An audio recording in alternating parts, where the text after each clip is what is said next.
अलैक्म दोस्तों। आज जो हम यूरोप का कंट्री डिस्कस करने जा रहे हैं उसका नाम है फ्रांस। दोस्तों, एक बहुत ही इम्पोर्टेंट कंट्री यूरोप का और आज के मॉडर्न वर्ल्ड के अंदर एक अहम कंट्री है। अगर हम देखें इसको तो ये हमें यूनाइटेड नेशन सिक्योरिटी काउंसिल का भी परमानेंट मेंबर नज़र आएगा। इसके अलावा G7 इसको 1970 में कायम किया गया, उसके अंदर भी जो है यूरोप के जो तीन कंट्रीज शामिल हैं। सॉरी, चार कंट्री शामिल है, उसमें जो है वो फ्रांस शामिल है। G20 में, इसके अलावा यूरोपीय यूनियन में, फिर नेटो के अंदर। आल्दो के 1966 में एक दफ़ा जो है वो फ्रांस ने नेटो को खैराबाद कह दिया था, लेकिन उसके बाद जो है वो इसने 2009 के अंदर जो है वो इसको दोबारा से ज्वाइन कर लिया था। तो फ्रांस की बेसिक बातें देख लेते हैं पहले। फ्रांस का जो है वो जो कैपिटल है उसका नाम है पेरिस। खुशबुओं का शहर शहर कहा जाता है इसको, सिटी ऑफ फ्रेग्रेंसेस। लेकिन दोस्तों, इसका पुराना नाम जो था वो ल्यूटिशिया था। ल्यूटिशिया। और इसको 360 AD में जो है वो चेंज किया गया था। दोस्तों, अगर यहाँ पर हम जो है करेंसी की बात करें तो 1999 में जो है वो फ्रांस ने जो है वो यूरो को जो है वो अडॉप्ट कर लिया था। तो यहाँ पर जो है वो यूरो ही। इसके अलावा फ्रांक भी होता है, लेकिन वो इतना ज़्यादा पॉपुलर नहीं है आजकल। यूरो ही जो है वो ऑफिशियल इनकी करेंसी है। दोस्तों, यहाँ के अगर फेमस सिटीज़ की बात की जाए तो एक तो पेरिस हो गया, जो इनका कैपिटल भी है। और जो है बहुत सारी हेडक्वार्टर्स यहाँ पे मौजूद है इंटरनेशनल ऑर्गेनाइजेशंस के। इसके अलावा यहाँ पर एक सिटी है जिसका नाम है लियोन। दोस्तों, ये इस वजह से मशहूर है क्योंकि 1923 में जो है यहाँ पर इंटरपोल कायम की गई थी। 1923 में इंटरपोल कायम की गई थी, जिसका हेडक्वार्टर जो है वो लियोन फ्रांस के अंदर मौजूद है। अगर इनके नेशनल डे की बात की जाए तो 14 जुलाई को जो है वो अपना इंडिपेंडेंस डे मनाते हैं। उसे बेस्टाइल डे का नाम देते हैं ये, बेस्टाइल डे। उस दिन नेशनल हॉलिडे ऑब्जर्व की जाती है थ्रू आउट द कंट्री। और इनके कोई एक इंडिपेंडेंस डे नहीं है। इन्होंने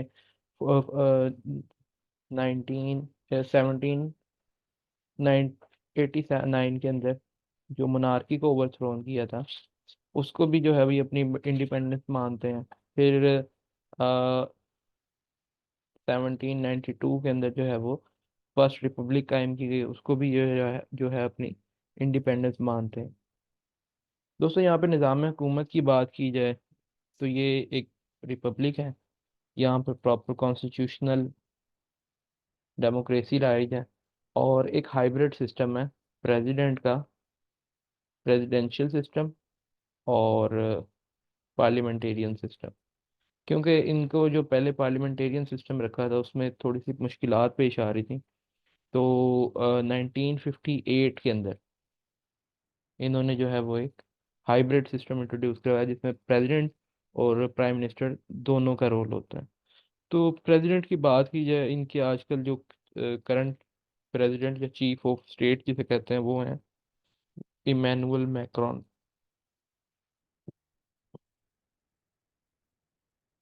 इमैनुअल मैक्रॉन। और दोस्तों, अगर इनकी प्राइम मिनिस्टर की बात की जाए तो एलिजाबेथ बॉन्ड इनकी जो है करंट प्राइम मिनिस्टर है। एलिजाबेथ बॉन्ड इनकी जो है वो करंट प्राइम मिनिस्टर है। इसके अलावा दोस्तों, अगर यहाँ की पार्लियामेंट की बात की जाए तो बाई कैमरल लेजिस्लेचर है, यानी कि दो हाउसेज होते हैं, एक अपर हाउस एक लोअर हाउस। और जो अपर हाउस है उसके लिए जो वर्ड यूज़ किया जाता है, उसके लिए वर्ड यूज़ किया जाता है palace do Luxembourg. Palace do Luxembourg. और इसकी जो सीटें होती हैं तकरीबन 348 सीटें हैं इसकी। और जो इनकी नेशनल असम्बली है उसके लिए जो वर्ड यूज़ किया जाता है उसे कहा जाता है पैलेस बोरबॉन। और इसकी जो सीटें हैं वो 577 होती हैं। ठीक है दोस्तों, ये इसकी पार्लियामेंट के बारे में हो गया। अब देखते हैं कि इसको जो है वो इसका थोड़ा सा मैप ड्रा करते हैं, यहाँ पे देखते हैं कि फ्रांस मैप पे किस तरह का दिखता है। दोस्तों ये फ्रांस जो है वो यूरोप का थर्ड लार्जेस्ट कंट्री है। यहाँ पे थोड़ी तरतीब बता दूँ आपको।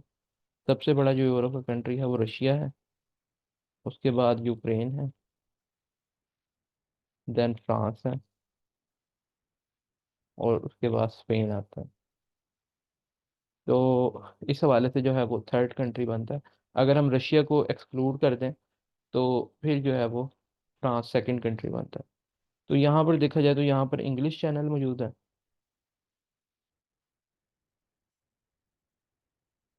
इंग्लिश चैनल जो है वो इसको यूके के साथ मिलाता है। और इस साइड पर देखा जाए तो अटलांटिक ओशन मौजूद है।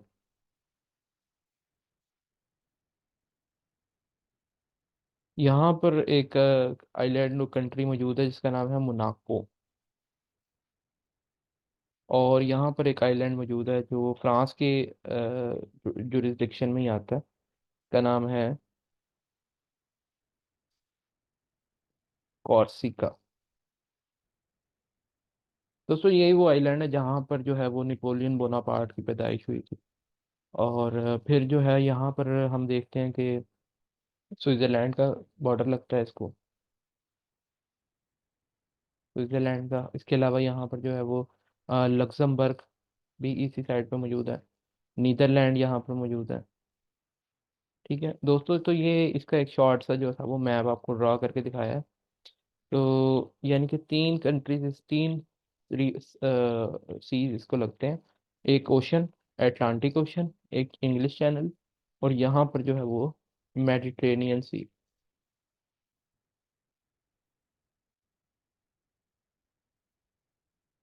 तो दोस्तों अब इसकी जो है हम शॉर्ट सी हिस्ट्री की तरफ चलते हैं।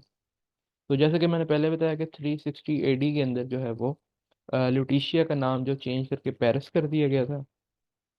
और उसके बाद जो है यहाँ पर 732 के अंदर अरब इन्वेजन स्टार्ट हुई है। और 1096 के अंदर फर्स्ट क्रूसेड जो वार थी वो स्टार्ट हुई थी।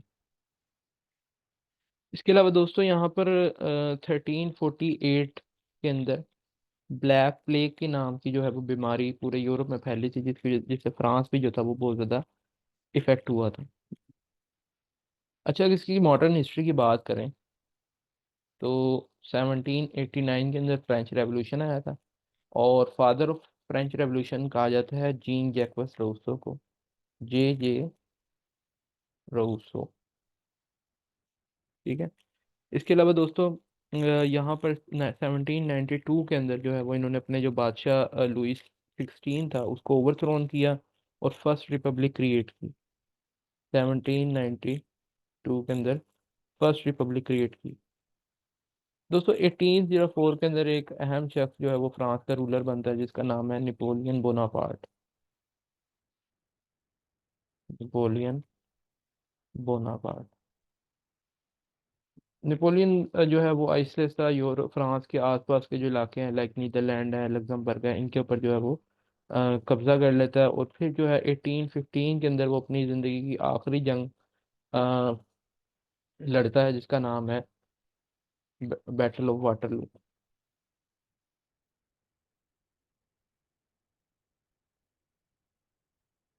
दोस्तों वाटरलू का मैदान जो है, हमें जब हम बेल्जियम पढ़ रहे थे तो मैंने आपको बताया था कि बेल्जियम के अंदर जो वाटरलू का मैदान है। और इसको जो है वो ड्यूक ऑफ वेलिंगटन ने उस जंग में शिकस्त दी थी नेपोलियन को। और फिर जो है इसको एग्जाइल कर दिया गया था सेंट हेलेना में, सेंट हेलेना। और जहाँ पर जो है इसकी 1821 के अंदर कार्सिनोजेनिक वाटर पीने की वजह से इसके अंदर संख्या की मिकदार बहुत ज़्यादा थी। इस वजह से जो है वो इसकी पॉइजनिंग की वजह से जो है वो डेथ हो जाती है। दोस्तों अब देखते हैं कि 1889 के अंदर यहाँ पर जो है एक शेफ जिसका नाम गुस्टैव आइफल था। और ये इस शख्स ने जो है यहाँ पर बेसिकली सिविल इंजीनियर और आर्किटेक्ट था। इसने यहाँ पर जो है वो फेमस वर्ल्ड आईफल टावर जो है वो कायम किया। आईफल टावर, तो इसी के नाम पर जो है वो गुस्टैव आईफल के नाम पर ही इसका, इस टावर का नाम जो है वो आईफल टावर रखा गया था। दोस्तों इसके बाद जो है वो 2002 में देखें तो हमने देखा है कि यूरोपियन यूरो ने जो है वो ऑफिशियली जो है वो रिप्लेस कर देती है फ्रैंक को। फ्रांस का जो फ्रैंक करेंसी थी उसको ऑफिशियली जो है वो रिप्लेस कर देती है यूरो। ठीक है। तो दोस्तों यहाँ की अगर फेमस पर्सनालिटीज़ की बात की जाए कि यहाँ पर जो फेमस पर्सनालिटीज़ गुजरी हैं उसमें एक तो आता है नेपोलियन बोनापार्ट,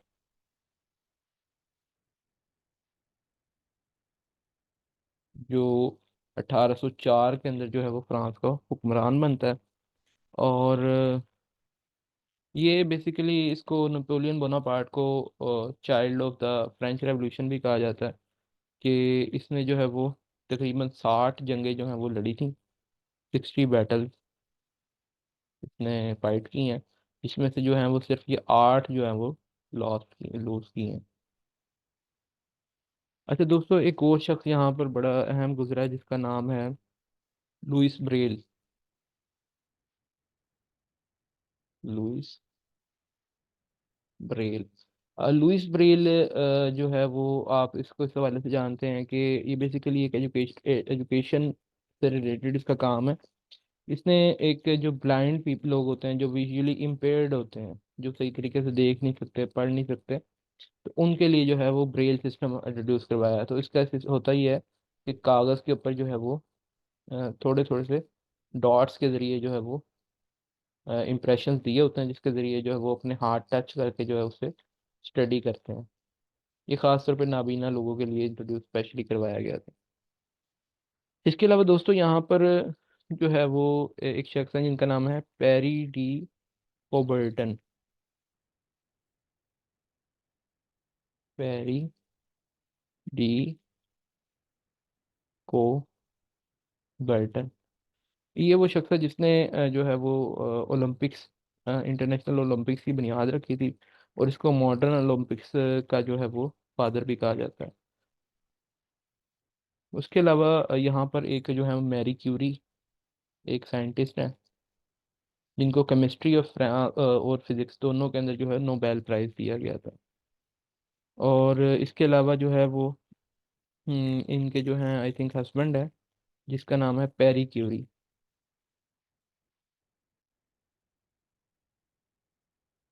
इनको भी जो है वो नोबेल प्राइज मिला है। इसके अलावा रोडोल्फ डीजल एक शख्स है यहाँ पर। रोडोल्फ डीजल, इसने जो है डीजल इंजन की बुनियाद रखी थी, इन्वेंशन की थी उसकी डीजल इंजन की। और ये भी जो है वो, इनका ताल्लुक भी फ्रांस से था। इसके अलावा गुस्टैव आईफल के बारे में बता चुका हूँ कि जिन्होंने आईफल टावर बनाया है।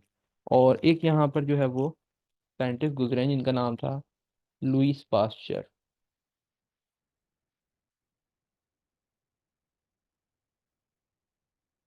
लुईस पास्चर जो है वो बेसिकली एक साइंटिस्ट है, माइक्रोबायोलॉजिस्ट थे। और उन्होंने जो है बहुत सारी वैक्सीन, लाइक रेबीज की उन्होंने वैक्सीन डिस्कवर की।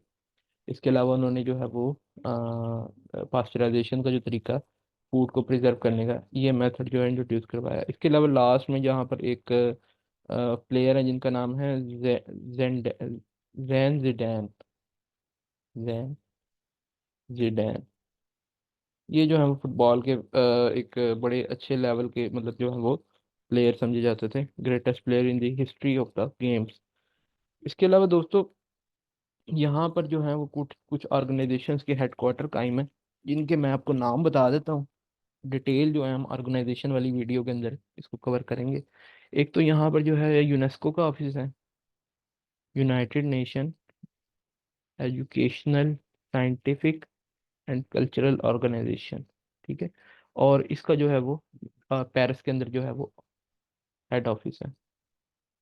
इसके अलावा दोस्तों यहाँ पर जो है वो international federation for human rights international federation for human right, इसका भी जो है वो हेडक्वार्टर पेरिस के अंदर मौजूद है। इसके अलावा स्टार्ट में मैंने आपको बताया था कि इंटरपोल, जिसकी बुनियाद 1923 के अंदर रखी गई थी, और आजकल अहमद नासिर नासिर अर रईसी जो है इसके हेड हैं। इसका जो है हेडक्वार्टर लियोन फ्रांस के अंदर मौजूद है। दोस्तों अगर यहाँ के फेमस बिल्डिंग्स की बात की जाए, तो एक तो बिल्डिंग मैं आपके साथ डिस्कस कर चुका हूँ, जिसकी बुनियाद जो है 1889 में रखी गई थी।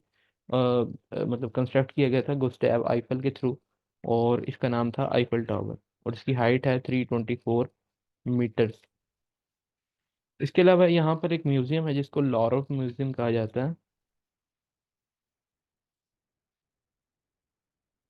ये बेसिकली जो है वो यहाँ का, ये दुनिया का सबसे बड़ा म्यूजियम भी समझा जाता है, और मोस्टली विजिटेड म्यूजियम भी समझा जाता है, और ये फ्रांस के अंदर ही मौजूद है, और रिवर सेन के किनारे मौजूद है। दोस्तों फ्रांस वाहिद कंट्री है जिसके अंदर सबसे ज़्यादा जो है लिटरेचर में जिन लोगों को नोबेल प्राइज़ दिया गया है। तो मोस्ट लिटरेचर के अंदर जो नोबेल प्राइज़ दिया गया है वो वो यहाँ पर मौजूद है।